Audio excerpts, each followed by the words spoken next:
Үе тэнгийн дээрлэгэл нь нэгнийхээ гадаад байдал, харилцаа хандлага, мөн санамсаргүй хийсэн үйл зэргийг нь гутаанд оромжлох, элдв муухай хараалын үгээр харах, бие махбод нь хохирол учруулах зэргийг илэрдэг. Дээрлэгэлтийн нэг хэлбэр бол бие махбодын дээрлэгэлж юм. Бие махбодын дээрлэгэлт нь ганцаар болон бүлэглэн зодох, зохих, өшгөх зэргээр илэрдэг. Дээрлэгэлтийн нэг хэлбэр нь харилцааны дээрлэгэлт юм. Харилцааны дээрлэгэлтээр бие биедээ духгүй байдал үүсгэн хоч өгөх, залгисан кейстэй ярих зэрэг нь орно. Бид бүгдийн дондох хамгийн элбэг байдаг дээрлэгэлт бол цахим орчин дах дээрлэгэлт.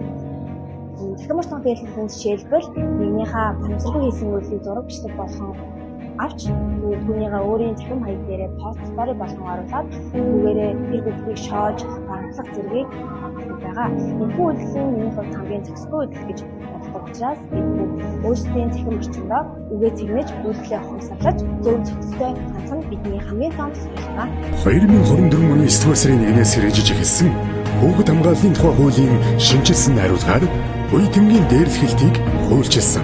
Үе тэмгийн дээрлэхэлт гэдгийг нэг буюу хэд хэдэн хүүхэд өөр нэг буюу хэд хэдэн хүүхдийг бие махбод сэтгэл санааны хувьд гэмтэх, зовоох, ялгуурлан гадуурхах, айлгал сүрдүүлэх, занал хийлэх зорилготой түрэмгий зан үйлээ санаатаагаар удаадаараа биеэр амаар болон цахим орчинд үлдэхийг гэж заасан.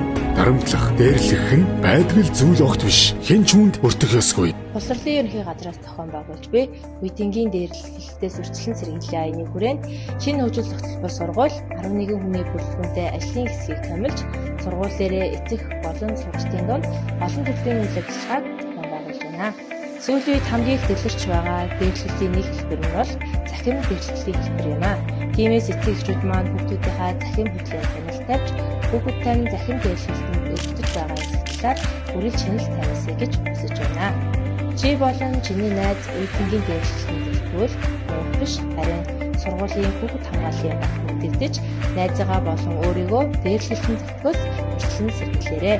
Бусдыг хайрлаж хүндэлж хамгаалж мэддэг гоё хүүхдүүд байцгаая. Хүүхдүүдэд дээрлэгч биш дэмжигч байцгаая. Хүүхдүүдэд дээрлэгч биш дэмжигч байцгаая. Хүүхдүүдэд дээрлэгч биш дэмжигч байцгаая.